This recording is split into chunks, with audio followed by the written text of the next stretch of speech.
Mi suegra me dio un ladrillazo estando embarazada dejándome inconsciente, y mi marido cómplice me enterró viva, pero ellos nunca imaginaron lo que sucedería minutos después. Nadie sospecha del silencio que precede a una tragedia, ni del dolor que puede esconder una sonrisa cansada. Ciara tenía 26 años y una esperanza en el rostro que dolía de ver. Había crecido en las calles polvorientas de Tepito, entre tacos callejeros, vecinos gritones y carencias que moldean el carácter. Pese a todo, su alma era limpia. Su mirada, clara. Tenía esa nobleza que viene de no tener nada y, aún así, querer compartirlo todo.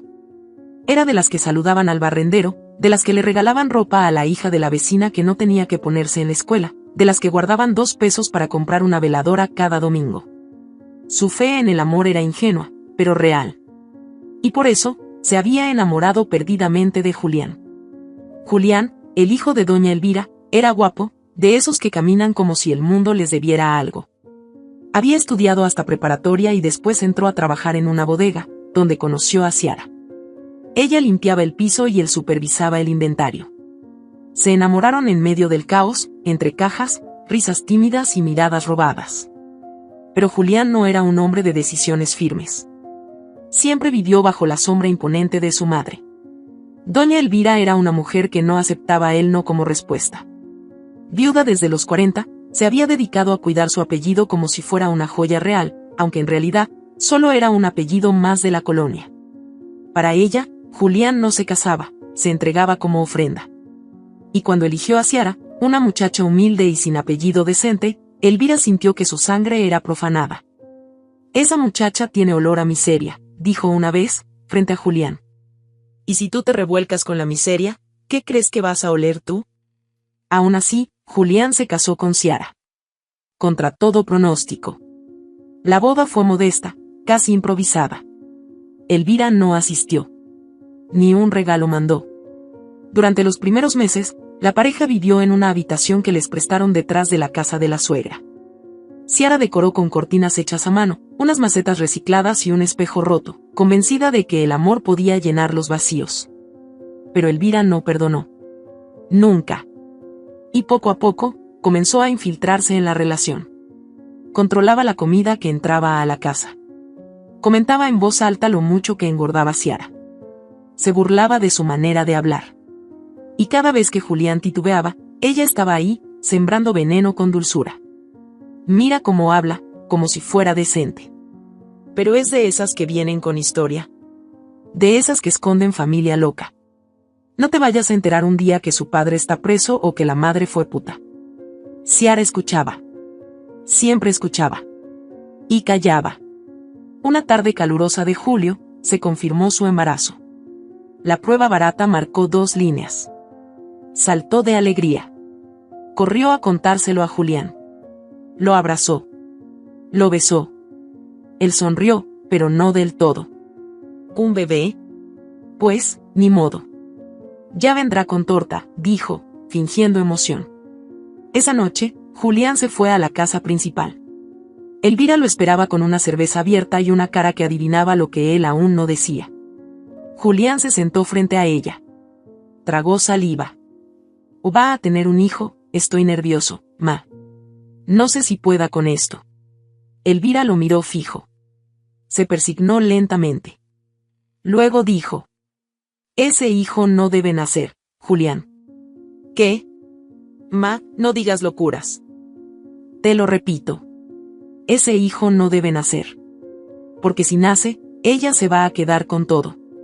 Julián no entendía. O fingía no entender. «¿Con qué todo? Si no tenemos nada». «Ignorante», espetó ella. «Tu abuelo, que en paz descanse, dejó una propiedad. Un terreno en Ecatepec que vale millones ahora. Ese terreno está a tu nombre». «¿A tu nombre? Y si esa mujer te lo exige como pensión, te lo arranca. Lo pierde la familia». Que ella no haría eso. Ciara me ama. El amor se acaba. El interés se queda. Yo la vi. No es tonta. Está jugando bien sus cartas. Esa noche, Ciara no pudo dormir. Escuchó la conversación desde la ventana entreabierta. El corazón se le descompuso. Quiso gritar, pero el miedo la ató. El aire se volvió pesado. Sintió náuseas. Y no por el embarazo. En la madrugada, se levantó. Se sentó en el pequeño sillón del cuarto. Pensó en marcharse. Pero algo en su interior le decía que debía quedarse. No por él. Por su hijo. Por la vida que crecía dentro de su vientre. Durante las siguientes semanas, Ciara fingió normalidad. Sonreía. Cocinaba. Raspaba el piso. Pero sus ojos ya no brillaban. Solo parpadeaban con precaución. Había dejado de confiar. Julián también había cambiado. Cada vez la miraba menos. Ya no se acercaba a sentir las pataditas del bebé. Dormían de espaldas. Y entonces, llegó la noche de ladrillo. Era una noche oscura, sin luna. El cielo, completamente negro, parecía cómplice. Ciara estaba en el patio trasero, regando sus plantas. Lo hacía siempre. Era su único momento de paz. Las plantas no gritaban. No juzgaban. Solo estaban. Elvira salió por detrás, con un ladrillo en la mano. Llevaba una bata de dormir beige, deshilachada en los bordes. Sus ojos estaban secos, fríos, decididos. Se acercó con pasos sigilosos. Ni los perros ladraron. Ciara se agachó a acomodar una maceta caída. En ese instante, Elvira levantó el ladrillo. Perdóname, señor, pero el honor de esta familia no se ensucia con mujeres de barrio. Dios me perdone, pero tú no mereces seguir respirando. El ladrillo bajó con furia. Un golpe seco. Un crujido. Ciara cayó hacia adelante, con los ojos abiertos, el cuerpo flácido, una mancha de sangre creciendo bajo su cabeza. Julián salió corriendo al escuchar el golpe. Vio a su madre de pie, respirando agitada, con el ladrillo en la mano. Miró a Ciara, inmóvil. Corrió hacia ella. La tocó. Estaba caliente aún. Ma. ¿Qué hiciste? Que estás loca. Ayúdame a enterrarla. Rápido. Rápido antes de que alguien vea. No, no, no. Que está viva. ¿Y qué quieres? ¿Que despierte y nos denuncie? Ya estás metido hasta el cuello, Julián. Si no la enterramos, te vas a pudrir en la cárcel conmigo. La mente de Julián se quebró. No sabía si llorar o gritar. Al final, obedeció. Como siempre. Agarró la pala vieja del rincón y comenzó a cavar. Cavaron durante 40 minutos. La tierra estaba dura. El sudor les corría por la frente. La respiración era errática. Luego, entre ambos, metieron el cuerpo de Ciara. Julián no dejaba de mirar su rostro. No quería cerrar los ojos de su esposa. Perdóname, susurró él, mientras echaba la primera palada de tierra. Elvira no dijo nada. Solo seguía arrojando tierra. Cuando el hoyo se llenó, pusieron un par de tablas encima. Luego, más tierra. Y al final, piedras, por si algún animal se acercaba. Se quedaron ahí, sentados, en silencio, con las manos llenas de tierra y sangre seca. Julián fumó un cigarro. Elvira se persignó. Nadie dijo nada más. Pero a pocos metros, bajo tierra, una mano se movió. Apenas. Como un reflejo. Un impulso vital. Un último intento por aferrarse a la vida. La tierra se estremeció levemente. Como si algo bajo ella aún se negara a morir. La historia de Ciara no había terminado. Apenas comenzaba. La tierra aún vibraba con un lamento que no se escuchaba con los oídos, sino con el alma. Bajo las piedras apiladas y el barro apretado, una mujer luchaba por no morir. Su cuerpo estaba roto, su rostro cubierto de sangre seca y polvo. El aire, escaso. El corazón, lento. Pero aún latía. Ciara no tenía conciencia plena, pero su instinto se negaba a rendirse. Sentía punzadas en el pecho, como si algo dentro de ella también se estuviera apagando, pero su mente no lo entendía. Solo sabía que debía seguir, que debía salir, que no podía dejar que ellos ganaran. A unos cuantos metros del terreno baldío donde Elvira y Julián la habían sepultado, doña Nati, una mujer de más de 60 años con el rostro ajado por el sol y los años, dormía enrollada en un costal. Su cama era una base de madera vieja junto a un puesto de tacos abandonado. Tenía una pierna coja, la espalda encorvada y los ojos como pozos secos. Nadie la saludaba. Nadie la miraba. Para el mundo, no existía. Pero esa noche algo la despertó. No fue un ruido claro. Fue una vibración extraña, una sacudida tenue. Doña Nati abrió los ojos de golpe. Se incorporó con dificultad y miró alrededor. El silencio era denso. Luego, lo escuchó. Un golpe sordo. Suave. Como un puñetazo ahogado contra la madera. Y después, otro. Se quedó inmóvil unos segundos. La lógica le decía que no podía hacer nada. Que quizá eran ratas bajo la tierra. Pero el corazón, endurecido pero no muerto, le dijo otra cosa. No es una rata, murmuró. Es algo, o alguien. Se arrastró hasta donde creía que venía el sonido. El terreno estaba húmedo, la tierra aún fresca. Había marcas de pisadas. Y una tabla mal colocada. Doña Nati se arrodilló. Clavó las uñas en la tierra.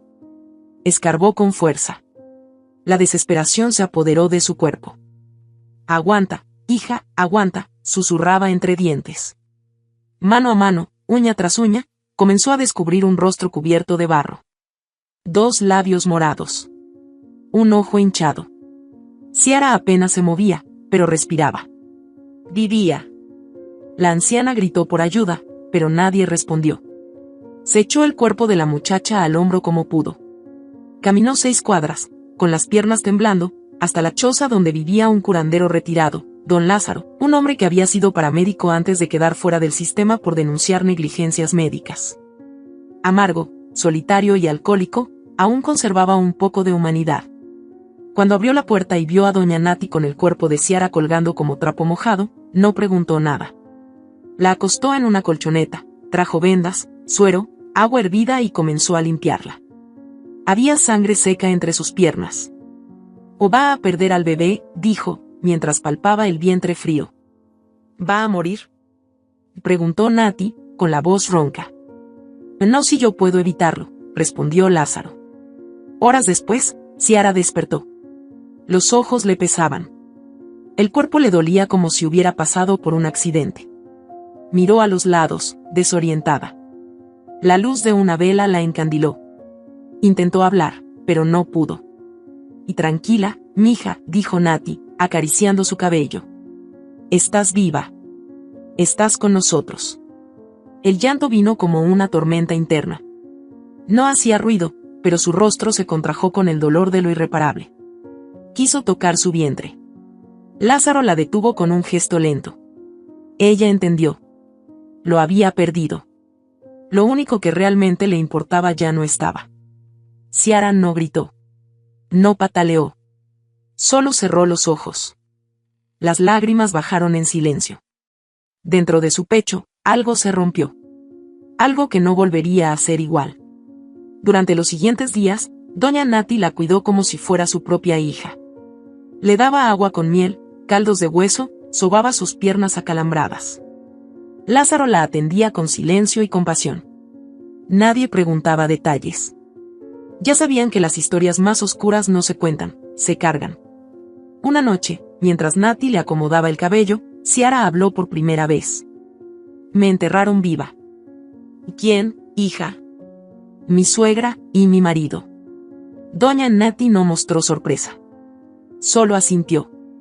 «Yo también tuve un hombre así. Me pegó hasta perder un ojo. Luego me botó a la calle con mi hijo recién nacido. Lo dejé en un convento porque no tenía ni tortilla. Nunca lo volví a ver. A los hombres así no se les llora. Se les sobrevive». Ciara sintió que esas palabras venían desde un lugar de dolor legítimo.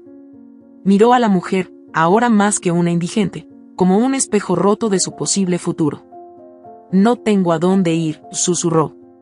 «Sí tienes. Tengo una hermana que vive en un convento allá por Hidalgo. Es monja, pero de las que piensan. No de las que juzgan.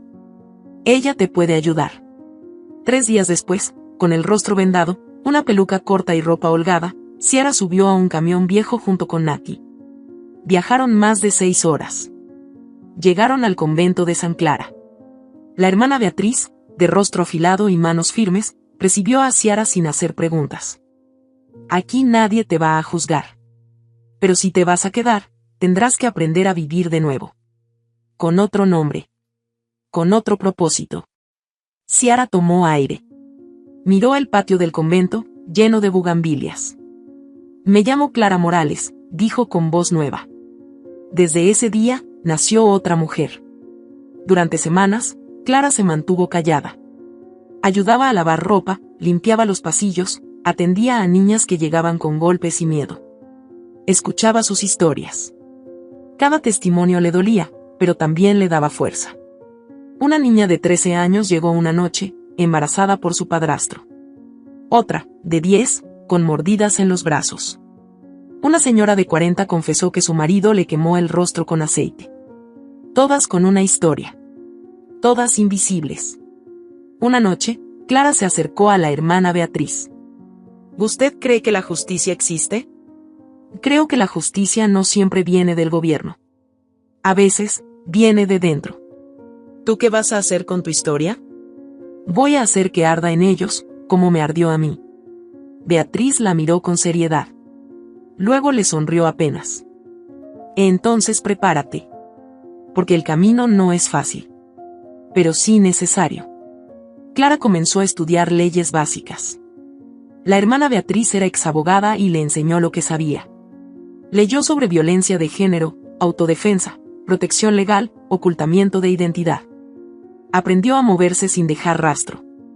A entender cómo opera el poder detrás de las palabras. Y algo más. Clara descubrió que podía escribir. Sus cartas comenzaron a circular entre mujeres del pueblo, como mensajes anónimos. Hablaban del miedo, del abuso, del silencio. Eran mensajes poderosos. Muchos pensaron que venían de alguna asociación. En paralelo, Clara recopilaba información. Su plan no era solo sobrevivir. Era regresar. Pasaron 9 meses desde su entierro. Clara se miró al espejo. Su rostro había cambiado. Las cicatrices en la frente aún se notaban. Pero ya no había dolor en sus ojos.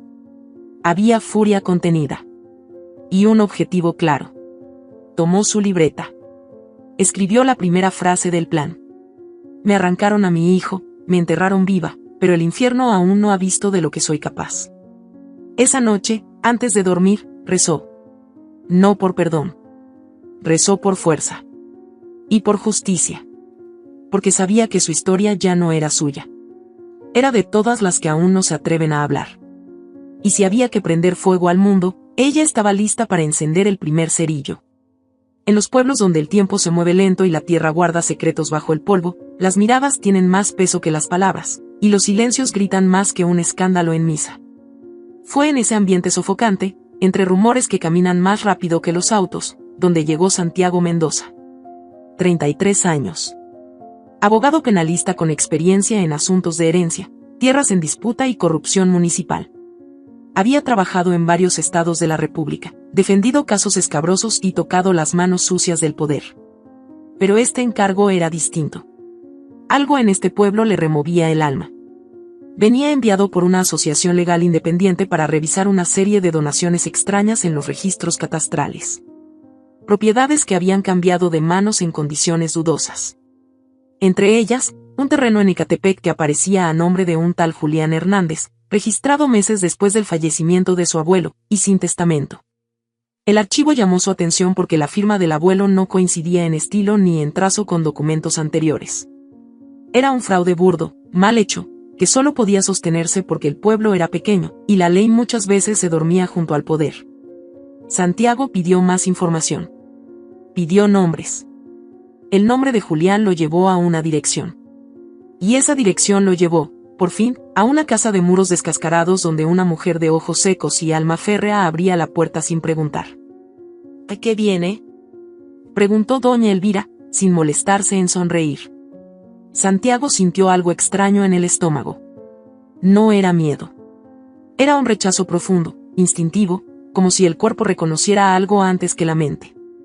Estoy revisando el estado legal del terreno que su hijo heredó, respondió él, serio. Necesito ver los documentos originales.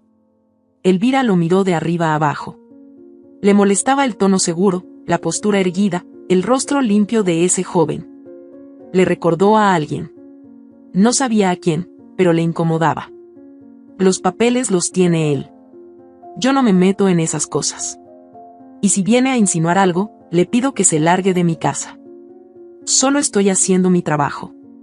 No insinúo. Pregunto. Hay diferencias en las firmas y el proceso de inscripción. Es mi obligación verificar la autenticidad. ¿Y si no es auténtico qué? ¿Le van a quitar la tierra a mi hijo? Soltó ella con rabia. Santiago no respondió. Solo la observó. Algo en esa mujer lo inquietaba. No era su actitud defensiva, sino su presencia. Le recordaba a las pesadillas que había tenido de niño. Sueños recurrentes con una mujer gritándole que no debía haber nacido. Se sacudió esa idea. No tenía sentido. Salió de la casa sin conseguir los documentos. Anotó lo que vio. Pero esa noche, en su pequeño cuarto de hotel, abrió su carpeta personal. La carpeta que nadie más había visto. Donde guardaba la única foto que tenía de la mujer que lo dio en adopción. Una imagen borrosa, de archivo, en blanco y negro. La mujer tenía el rostro cubierto, pero algo en la postura, en la forma de sus manos, le recordó a la mujer que lo había recibido con rechazo ese mismo día. Volvió a mirar el expediente de su adopción. Lugar, municipio de San Felipe. Fecha, diciembre de 1992. Nombre de la madre biológica, no aparece. Solo una nota, madre en condición de abandono, anónima. El bebé fue entregado al DIF por una mujer desconocida que lloró al dejarlo y luego desapareció. Santiago había crecido con padres amorosos, pero desde los 13 años supo que no era su hijo biológico. Siempre tuvo esa necesidad de saber. De entender. De encontrar el eslabón perdido. Ahora, por primera vez, sentía que el eslabón estaba cerca. Mientras tanto, en una habitación al fondo del convento, Clara revisaba los nombres del registro de propiedades del pueblo. Había conseguido acceso digital gracias a la hermana Beatriz, que conocía a un secretario de actas retirado. Encontró el nombre de Julián vinculado al terreno. El mismo terreno que su abuelo le había mencionado como algo para el futuro. Sintió el corazón apretarse. No por la tierra, sino porque eso confirmaba que todo fue premeditado. Julián y Elvira no solo quisieron deshacerse de ella por desprecio. También por codicia. La habían enterrado por un pedazo de tierra. Y el hijo que llevaba dentro nunca fue más que un obstáculo para ellos. Beatriz entró al cuarto con un sobre en la mano. Una carta para ti. Vino de parte de una asociación legal. Piden apoyo para investigar casos de corrupción inmobiliaria en esta zona. Clara la tomó. Leyó. Y ahí estaba el nombre. Santiago Mendoza. El abogado que estaba revisando la herencia de Julián. La sangre le corrió rápido por las venas. Un nombre nuevo. Un hombre que podía ser clave. Un aliado, tal vez. O una amenaza. Esa noche soñó con barro. Con sangre. Con uñas rotas escarbando tierra. Al día siguiente, decidió salir del convento por primera vez en meses. Vistió ropas discretas. Se puso una gorra. Caminó hasta el café del centro, donde sabía que Santiago revisaba documentos por las tardes. Lo observó desde lejos. Era joven. Serio. Parecía limpio.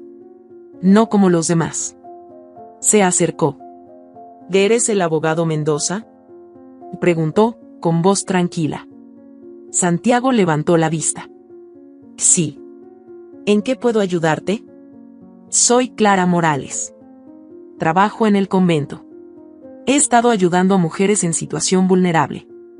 Y escuché que estás investigando propiedades con irregularidades. Puede que tenga información útil. Santiago la miró. Había algo en su mirada que no coincidía con su ropa modesta. Algo roto, pero poderoso. Asintió. Siéntate. Hablaron durante una hora. Clara no reveló su identidad. Solo planteó dudas. Le habló de mujeres desplazadas por fraudes legales. Le habló de herencias manipuladas por familiares. Santiago anotaba todo. En un momento, Clara mencionó el nombre de Elvira. Santiago frunció el ceño. Y no sé por qué, pero esa señora me da escalofríos, como si el diablo llevara su apellido. Clara sintió un estremecimiento. Le costó no mostrar nada. Solo bajó la mirada. Hay cosas que no están en los papeles. Pero que también son delito. ¿Cómo qué? Como enterrar viva a una mujer embarazada, dijo Clara, sin mirarlo. Santiago la observó en silencio. No sabía si hablaba en sentido literal. Pero sus palabras no eran casuales. Lo sintió. ¿Tú quién eres realmente? Alguien que no murió. Y que ya no tiene miedo. Se levantó. Le dejó un sobre con un contacto. Luego se fue sin mirar atrás. Esa noche, Santiago no pudo dormir. Recordó la mirada de Clara. Recordó a Elvira. Recordó la foto en su carpeta. Y algo comenzó a dolerle en el pecho. Julián, mientras tanto, se encontraba en su casa, solo, en pijama, bebiendo cerveza a las 2 de la tarde. Tenía la barba crecida, los ojos rojos, las manos temblorosas. Llevaba semanas sin trabajar.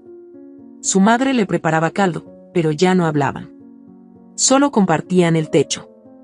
Veía a Ciara en cada esquina. En el espejo del baño. En el reflejo de la televisión apagada. En el vapor del café.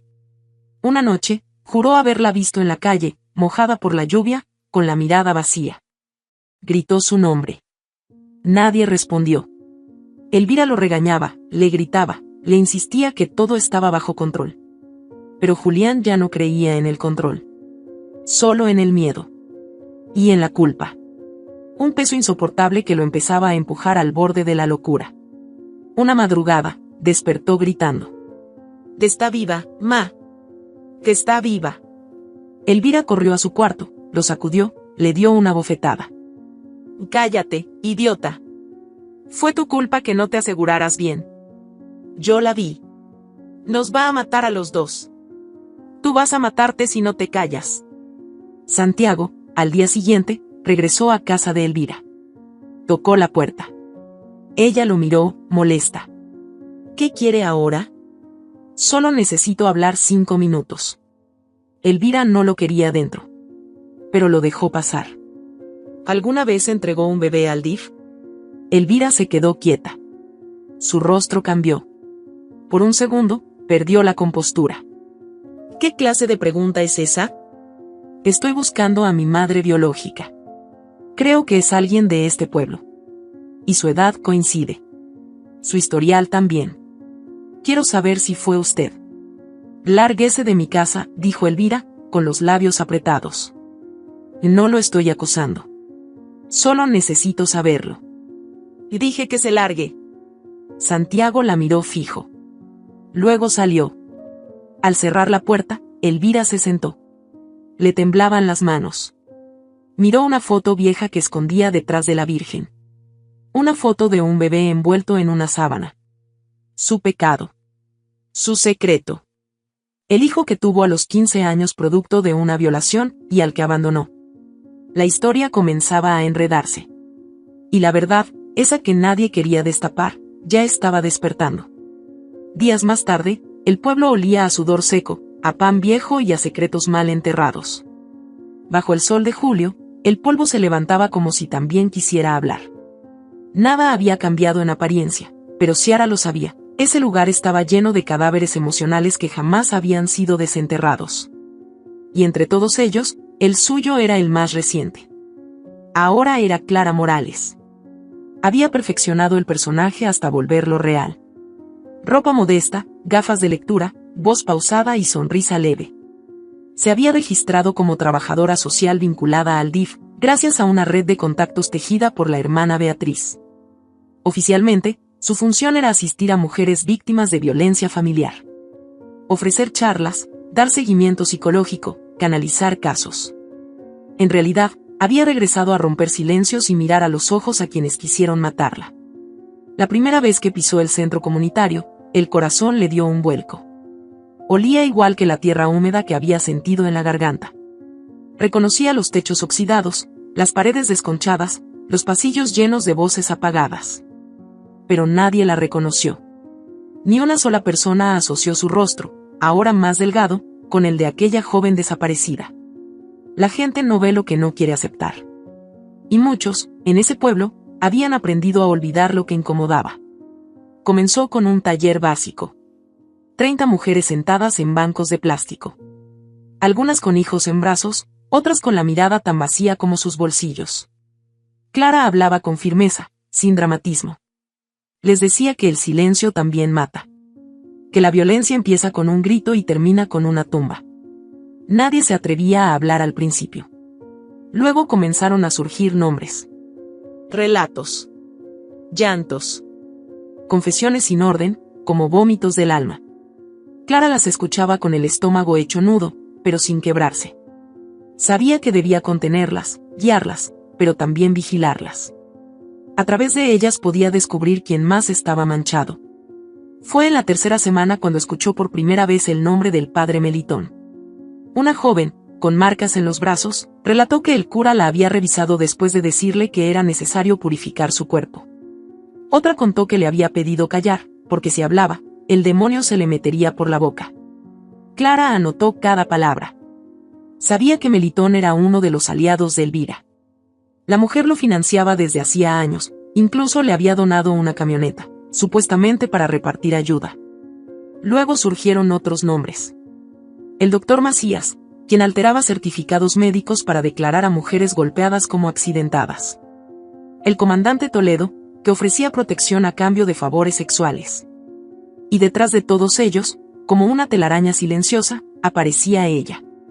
Doña Elvira. La matriarca del miedo. La santa inquisidora del pueblo, con sus vestidos grises, su crucifijo colgando del pecho y su lengua afilada. Clara se acercó a cada uno de esos hombres con cautela. Como si no supiera. Como si fuera solo una trabajadora más. Los observaba. Los escuchaba. Grababa en secreto algunas conversaciones. En una charla informal, el comandante Toledo bromeó sobre las viejas que no saben recibir órdenes. Clara lo miró sin decir nada, mientras pensaba en cómo sería estrangularlo con su propia corbata. El padre Melitón, en cambio, fue más astuto. La recibió con educación, le ofreció café, le habló de Dios. Pero no lograba sostenerle la mirada. Cada vez que ella mencionaba a las jóvenes que habían dejado de ir a misa, él cambiaba de tema.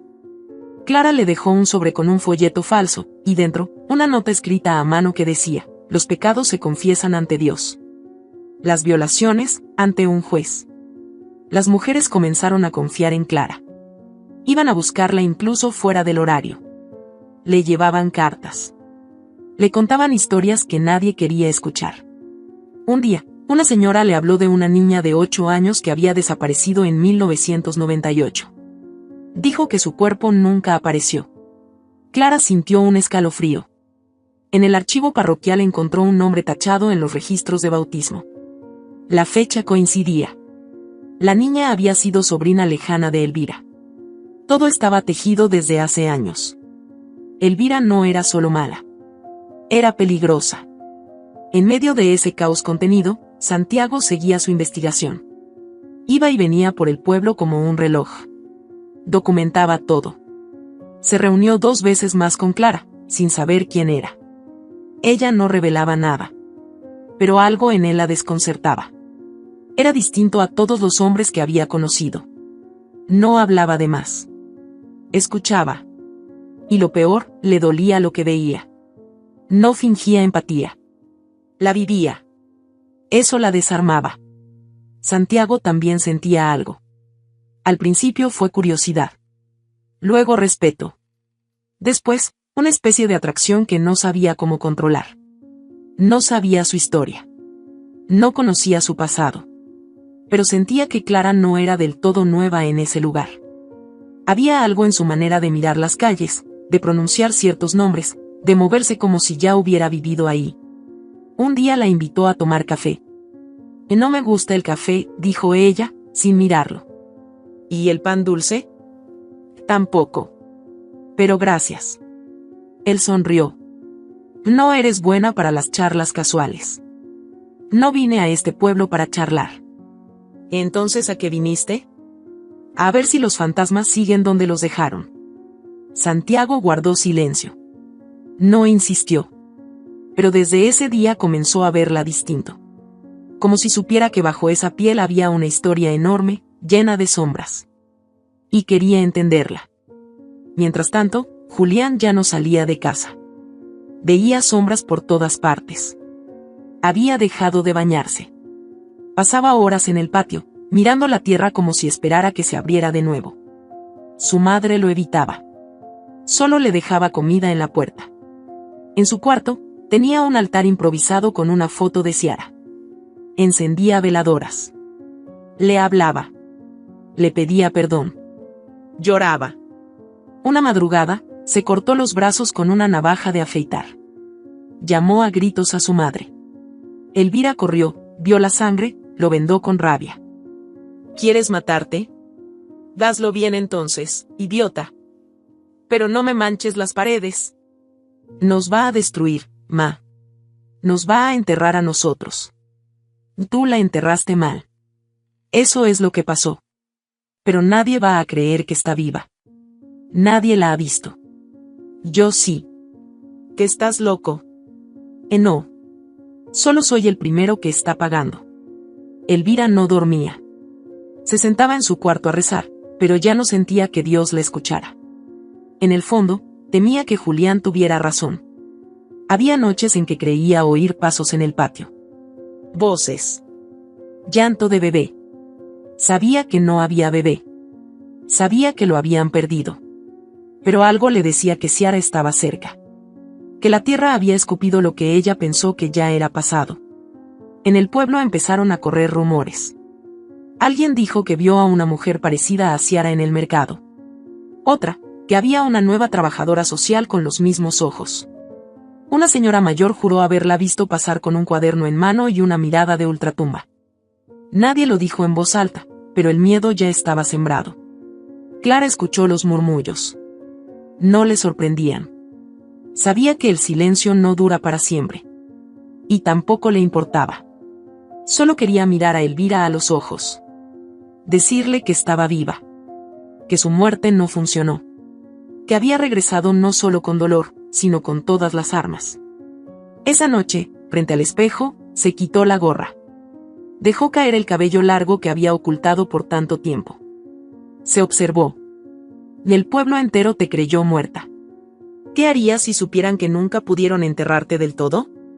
Sonrió con rabia. Se acercaba el momento. Y esta vez, la tierra no guardaría silencio. Iba a gritar. Con nombre y apellido. Con pruebas. Con voces. Y con fuego. El calor era seco esa mañana. El cielo se abría sin nubes, sin tregua. Un viento tibio levantaba polvo y papeles viejos en las calles, como si arrastrara los recuerdos que el pueblo había querido enterrar desde hacía años. Santiago caminaba con paso firme, pero por dentro su alma crujía. No lo decía en voz alta, pero cada día sentía más claro que su historia no estaba empezando aquí. Estaba regresando. Tenía en las manos un sobre cerrado. Lo había conseguido tras varias gestiones en el DIF, una solicitud filtrada por alguien que le debía un favor a la abogada que lo apoyaba desde la capital.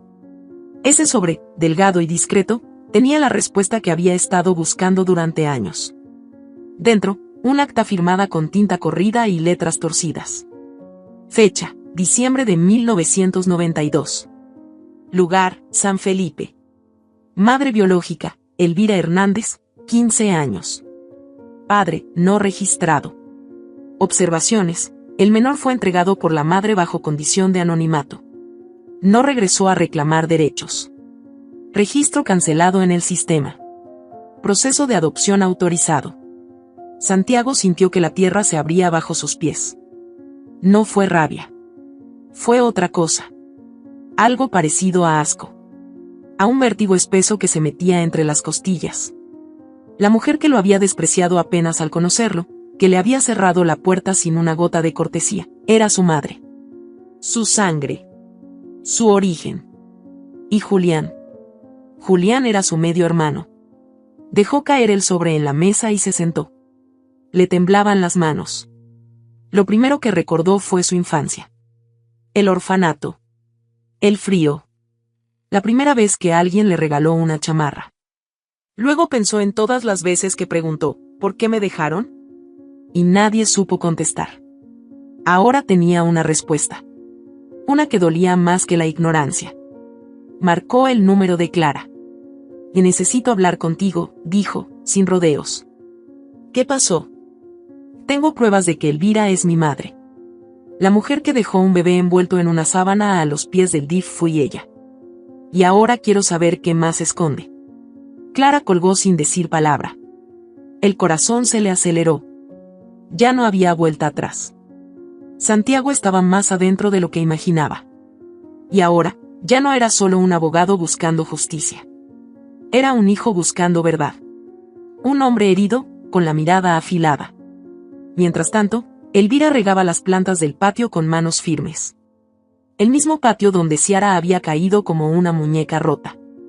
Donde la tierra había sido removida con desesperación. Donde la vida fue aplastada por la ambición y el miedo. Pero nada de eso se reflejaba en su rostro. Seguía igual de rígida. Igual de segura. Hasta que escuchó la puerta principal. Un golpe seco. Santiago había llegado. Entró sin pedir permiso. Se quedó parado frente a ella, con los ojos encendidos. ¿Qué quieres ahora?, preguntó Elvira, sin levantar la voz. Saber si me vas a mentir otra vez. Ella frunció el ceño. ¿De qué hablas? De diciembre del 1992. De un bebé que entregaste como si fuera basura. De un hijo que abandonaste y que ahora está parado frente a ti. Elvira soltó la regadera. El agua siguió saliendo, empapando sus zapatos. Lo miró con una mezcla de rabia y miedo. No lo negó. Fuiste un error. Una vergüenza que me marcó de por vida. Tenía 15 años, Santiago. Me violaron. Nadie me creyó. Y cuando te tuve, me obligaron a esconderlo. A callar. A seguir fingiendo que todo estaba bien. ¿Y eso justifica que me abandonaras? Lo que justifica es que no podía criar a un hijo del diablo. Y si lo hubiera hecho, me habrían matado. Santiago apretó los puños.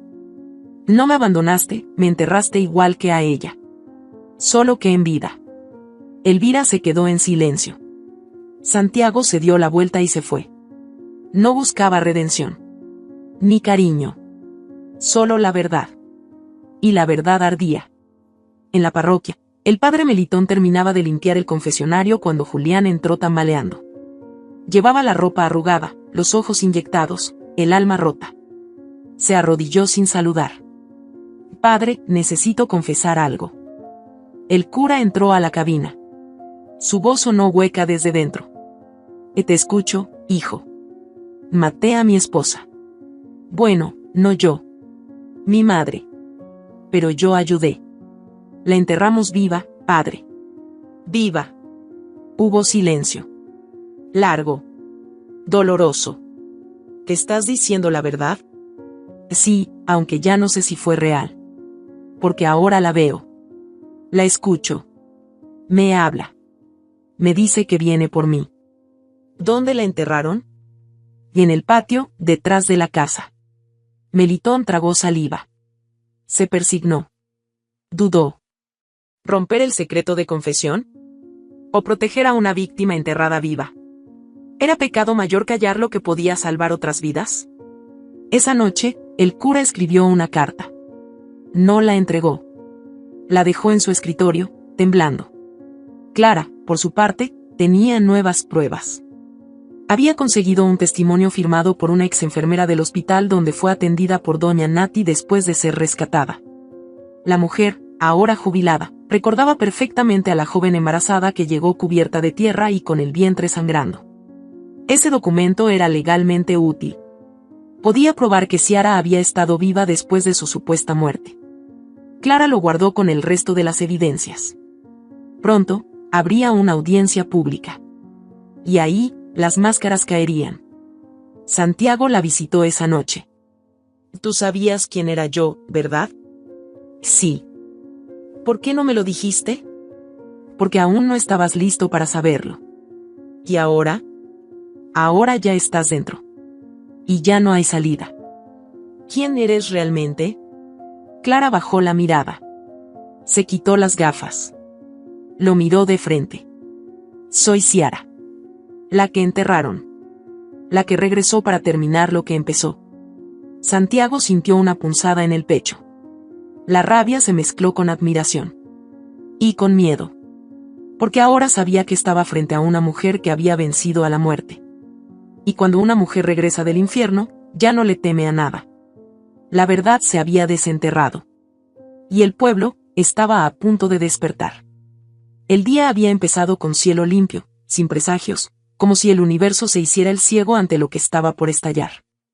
En el centro comunitario, las sillas se acomodaban, las mujeres murmuraban entre sí y los periodistas locales preparaban cámaras sin saber bien a qué habían sido convocados. Clara, con la frente tensa y la mirada ausente, hojeaba por última vez las hojas de su presentación. No era un taller más. Era la charla que cambiaría todo. La que abriría la puerta al incendio. Su cuerpo se sentía extraño desde el amanecer. Fatiga, un leve temblor en los brazos, una presión en el pecho que no alcanzaba a doler pero no la dejaba respirar en paz. Se había sentido así desde hace semanas, pero siempre lo atribuía al estrés, al insomnio, a los recuerdos que la despertaban con tierra en la boca. Santiago le esperaba entre el público. Le hizo una seña. Ella asintió con una sonrisa breve.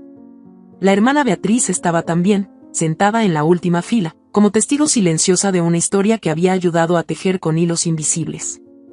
La sala estaba llena. Clara subió al estrado. Agradeció la presencia de las mujeres que habían asistido, de los medios, de quienes no le tenían miedo a la verdad. Comenzó a hablar de violencia estructural, de impunidad, de cómo las instituciones perpetúan el dolor cuando se venden por favores o amenazas. Iba hilando con fuerza cada palabra, cada dato, hasta que una punzada le atravesó la espalda como un cuchillo afilado. Se detuvo. Cerró los ojos. Tragó saliva.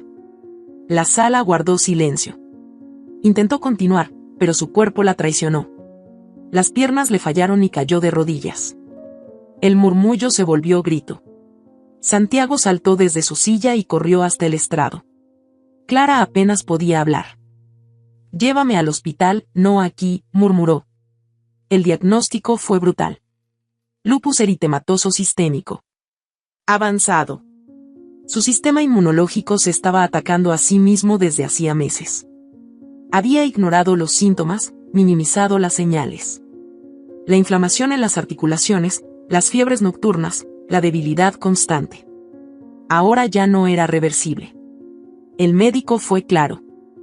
Tu cuerpo está resistiendo por pura voluntad, pero ya hay daño en los riñones. Vamos a iniciar tratamiento, pero no esperes milagros. Hay que prepararse. Clara sonrió, cansada. Milagros ya tuve, ahora quiero justicia. Santiago no podía mirarla a los ojos sin sentir que el corazón se le resquebrajaba. Le preguntó si quería detenerlo todo. Guardar las pruebas. Irse lejos. ¿Irme? No he vuelto para huir. No puedo permitirme morir sin antes mirar a esa mujer a los ojos y decirle que no ganó. Desde su cama de hospital, Clara dictó una carta. Santiago la escribió palabra por palabra. Era una denuncia anónima dirigida al Ministerio Público. En ella se incluían las pruebas recolectadas durante meses, los documentos falsificados, los testimonios de violencia, la declaración escrita de la enfermera que la atendió después de su resurrección. Había grabaciones, fotografías, actas notariales. Clara lo había preparado todo como si supiera que el tiempo la estaba traicionando desde antes. La carta fue enviada. 3 días después, los periódicos locales ya lo publicaban. La viuda que resucitó. Así titularon la nota. Hablaban de una mujer que había sido dada por muerta, enterrada por su familia política, y que ahora regresaba, convertida en un fantasma legal, para arrasar con los responsables. La noticia se hizo viral. En redes, los comentarios estallaron. Unos no creían nada. Otros exigían justicia. Algunos insultaban. Pero muchos, miles, escribían su apoyo. Mujeres que también habían sido calladas, que también sobrevivieron, que también sabían lo que era volver de la oscuridad con la garganta cerrada por tanto grito tragado. Julián, desde su encierro voluntario, leyó el periódico y vomitó sobre la mesa. No hablaba con nadie. No comía. Apenas dormía. Las voces ya no eran susurros. Eran gritos. Ciara lo llamaba desde el baño. Desde la radio. Desde las grietas del suelo. Se paraba frente al espejo y le pedía perdón en voz alta, con lágrimas de sangre en los ojos. Intentó colgarse del tubo del baño con un cinturón, pero el gancho cedió y cayó sobre el piso como un muñeco de trapo. Su madre lo encontró horas después, desmayado.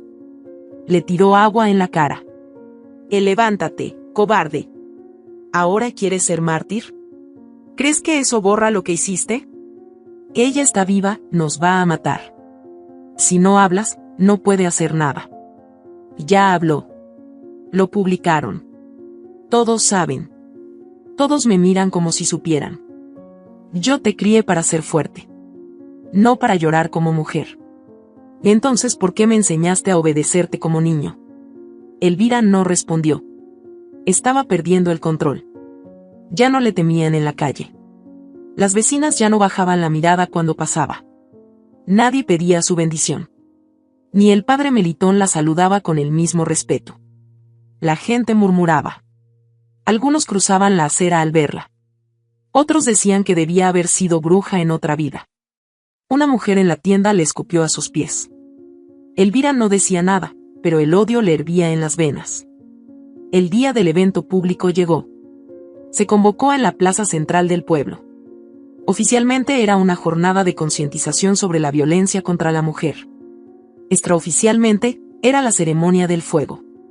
Clara apareció de pie, delgada, envuelta en un vestido blanco y con la cara descubierta por primera vez en meses. Caminó lentamente hacia el centro del escenario. La gente guardó silencio. Santiago estaba a su lado. No era un acto político. Era personal. Profundamente humano. Clara alzó la voz. Mi nombre es Ciara Hernández. Este pueblo me creyó muerta. Me enterraron viva. Me arrancaron a mi hijo. Pero no entendieron que algunas mujeres nacemos de nuevo desde el dolor. El silencio se rompió con un murmullo largo, como una ola. No volví por venganza. Volví por justicia. Porque mientras haya una sola mujer que duerme con miedo, mi historia no puede cerrarse. No soy un milagro.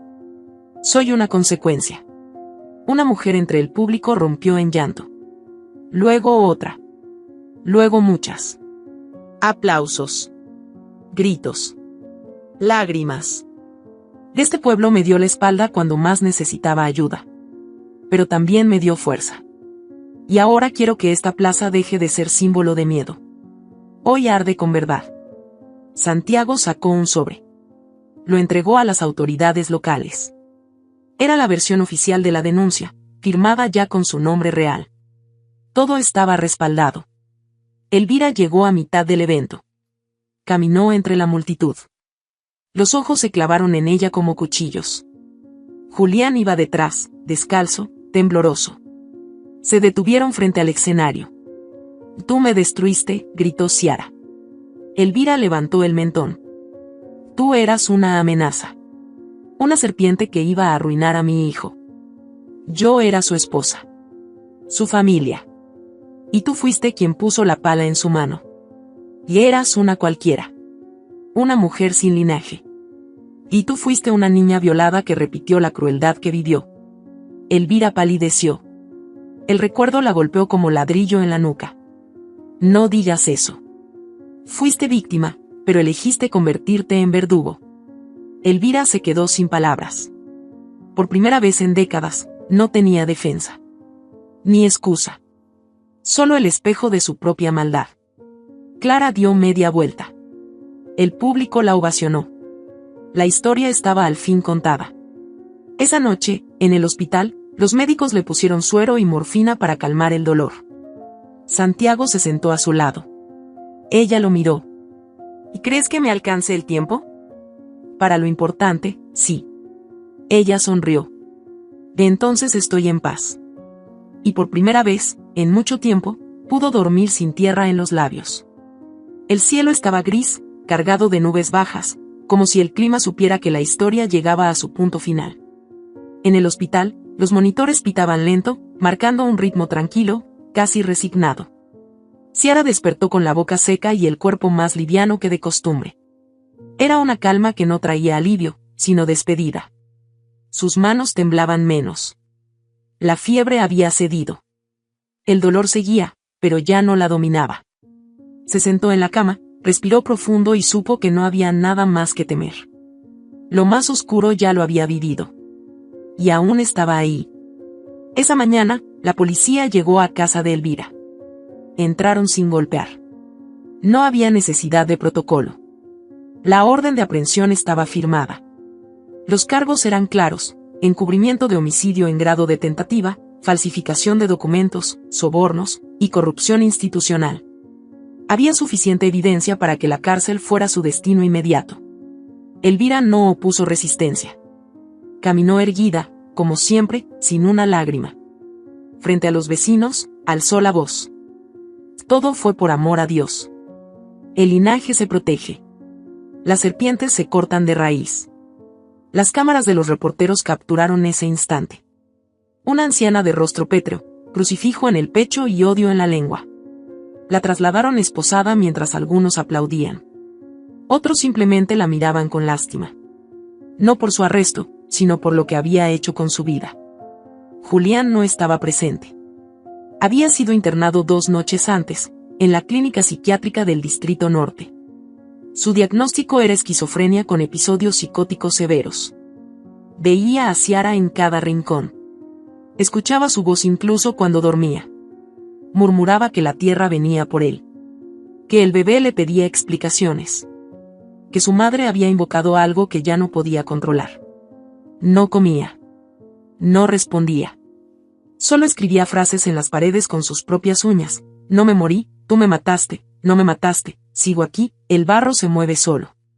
Santiago fue notificado. No fue a verlo. Ni una sola visita. Lo recordó como un medio hermano sin raíz, como un eco de una madre que no supo amar ni proteger. No sentía odio. Solo una distancia inevitable. Sabía que la locura de Julián no venía solo de la culpa, sino del abandono emocional que doña Elvira cultivó en su hogar. Y aún así, no había manera de justificarlo. No después de todo lo que le hicieron a Ciara. No después de enterrarla viva. En el hospital, Ciara recibió la visita de un productor de televisión nacional. Había leído su historia en los periódicos y quería llevarla a la pantalla. Ella dudó. No buscaba fama. Solo justicia. Pero Santiago la convenció. Tu historia no es solo tuya. Hay muchas que necesitan escucharla para atreverse a hablar. 3 semanas después, Ciara se presentó en un programa de entrevistas conducido por una periodista conocida por su estilo directo. No usaron efectos, ni música de fondo, ni maquillaje. Solo una silla, una cámara, y una mujer de rostro demacrado, pero con ojos de acero. ¿Cómo sobreviviste?, preguntó la periodista. Ciara sostuvo el micrófono con firmeza. Y no me dieron opción. Cuando no tienes escapatoria, la única salida es luchar. Me enterraron viva, sí. Pero lo peor fue haber creído que nadie iba a notarlo. Que moriría sin que importara. ¿Y hoy qué sientes? Que no soy víctima. Soy raíz. Y mi historia es semilla para otras. El programa rompió récords de audiencia. Las redes explotaron con mensajes de apoyo. Mujeres de todo el país enviaron cartas, correos, mensajes. Una joven escribió que después de ver la entrevista, se animó a denunciar a su padrastro. Otra dijo que por fin pudo contarle a su madre que su tío la había tocado por años. La historia de Ciara no era un final. Era una puerta abierta. Al día siguiente, Clara recibió un sobre sin remitente en el hospital. Era blanco, sin marca. Dentro, una hoja con solo una frase: ella vive. Había también una prueba de ADN sellada por un laboratorio particular. El nombre del donante estaba tachado. Pero al fondo, una leyenda lo explicaba todo: el embarazo no resultó en un aborto. Hubo traslado irregular de la recién nacida. Fue dada en adopción sin consentimiento. Ciara sintió que el aire se volvía plomo. Abrió el sobre. Sus manos comenzaron a temblar. ¿Y esto es real?, preguntó en voz baja. Santiago revisó los sellos. Verificó el laboratorio. Era legítimo. Tu hija vive, Ciara. La dieron por muerta. Alguien movió los papeles. Probablemente por dinero. O para proteger a alguien. ¿Dónde está? Aún no lo sabemos. Pero vamos a encontrarla. El llanto no vino como explosión. Vino como rastro. Como un río que había esperado mucho para fluir. Me la quitaron, pero no la perdí. Ella también es raíz. 2 semanas después, Ciara salió del hospital. Delgada, débil, pero caminando. No usó silla de ruedas. No quiso bastón. Caminó con la frente alta. Tomó un autobús hacia la capital con Santiago. Llevaba una mochila pequeña. Solo documentos, medicinas, y la foto del ultrasonido que había guardado desde su embarazo. Nunca la rompió. Nunca dejó de verla. Al subir al autobús, un niño le sonrió. Ella se agachó. ¿Sabes qué hace una raíz?, él le preguntó. El niño negó con la cabeza. Se entierra para levantar algo más fuerte arriba. Yo fui raíz. Y ahora voy a florecer. El motor arrancó. La carretera se abrió frente a ellos. Atrás quedaban el barro, el miedo, las mentiras. Adelante, la promesa de encontrar lo que ni la tierra pudo guardar. Y aunque el cuerpo de Ciara estaba herido, su espíritu ardía como antorcha. Había sido enterrada, pero no vencida. Y su historia apenas comenzaba a florecer. Si esta historia te ha gustado, te invito a que me dejes en comentarios qué has sentido al escucharla, y si has pasado por una situación de engaño similar, me encantaría que compartas tu valiosa opinión. Recuerda decirme desde qué ciudad estás viendo este video. Me sentiría muy honrada si me dejas un like, compartes el video con algún amigo o familiar y te suscribes al canal. No te pierdas la próxima historia sorprendente que está apareciendo en tu pantalla en estos momentos. Tenemos entretenimiento garantizado exclusivamente para ti. Nos vemos en el siguiente video.